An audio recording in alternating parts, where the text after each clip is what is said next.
and Setsuko Thurlow, many congratulations on winning the Nobel Peace Prize. And of course, welcome to Hardtalk. I want to begin by asking both of you how you felt when you heard this news that you'd won the Nobel Peace Prize. Of course, you're the executive director of ICAN, the International Campaign to Abolish Nuclear Weapons. Beatrice, did you expect it? Thank you very much for having me here, Stephen.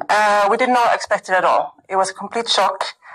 We had been so preoccupied with the treaty and had it just concluded in the summer and then open for signature. That is the treaty to prohibit nuclear weapons, which you've got so many nations around the world to sign up to. Exactly. So when I got the phone call, I was just in complete shock. So honored.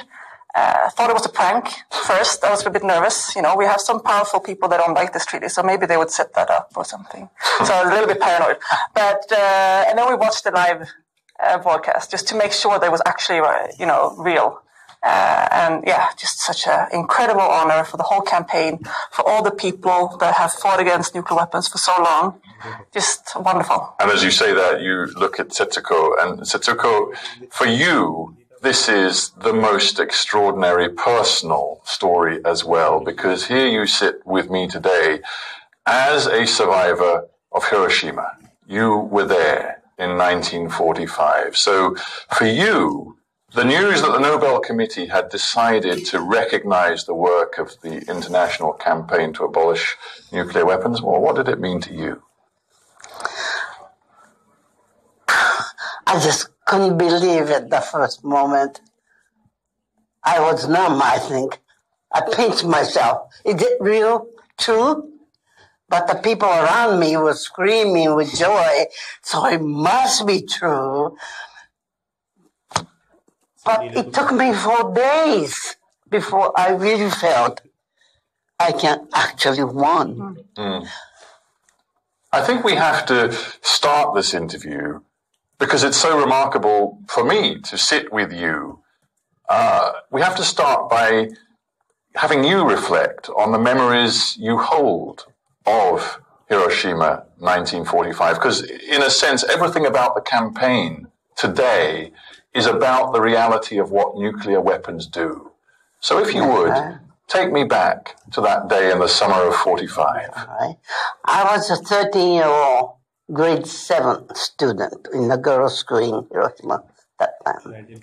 And I was at the army headquarters that morning instead of classroom because Japan was losing fast in the war and they utilized, the cheap labors. So I was there at the army headquarters and that was a Monday morning and at 8 o'clock, we had the assembly, and the major said, this is the beginning of your work, and you demonstrate your patriotism to the nation and loyalty to emperor. I said, yes, sir, we will. At that moment, I saw the bluish-white flash from the window. And then was there a noise? Was there a noise? No, nothing. They say there was a thunderous noise, but people far away heard it. I was right into it. I didn't hear anything. So the moment I saw the flash, my body was thrown up in the air, and I lost the consciousness. When I regained the consciousness in the total darkness and the silence,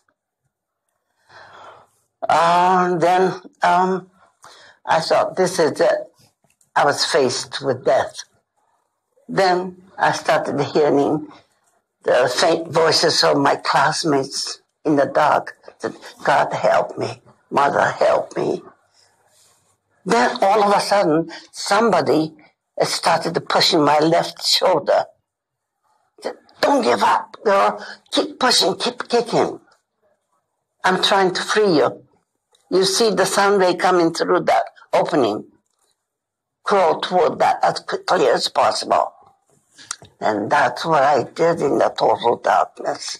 I don't know how many seconds I took, but by the time I came out, the rubble was already on fire. That meant about 30 girls who were with me in the same room were all burned to death alive.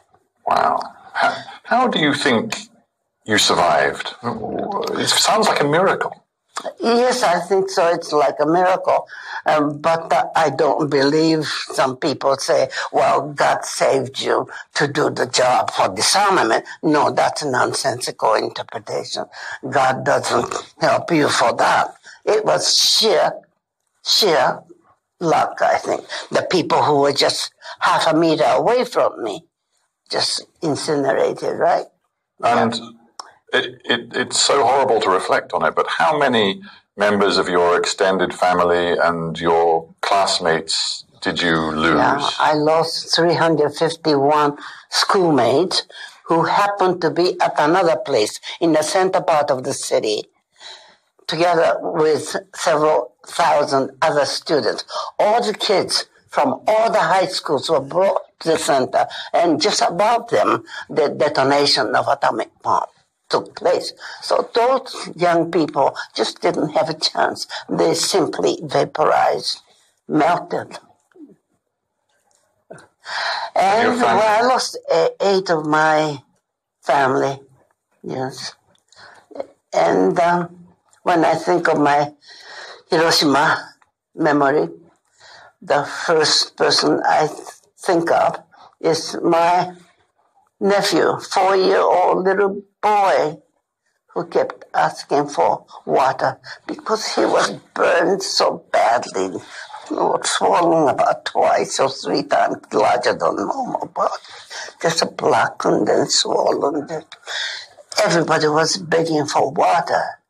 After all, with 4,000 degrees Celsius heat on the ground level, everybody was thirsty.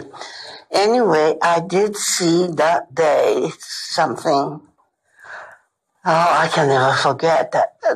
People look like ghosts, not human beings, because of the skin and the flesh was burned, blackened, swollen, melting. The hair was standing up, naked, and some people were carrying their eyeballs.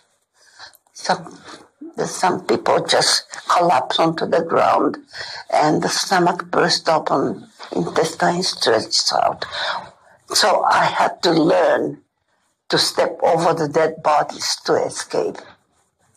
It is very hard to listen to you today and not feel utterly horrified by it all. And yet you are a survivor, and you have become a committed campaigner through all of your adult life against nuclear weapons. And it is so interesting to me, Beatrice, that Setsuko's testimony has become such a central part of your campaign. 72 years on, why, in your opinion, is it so important to harness the real-life testimony of Setsuko and the few other survivors that remain and are able to talk about it? Well,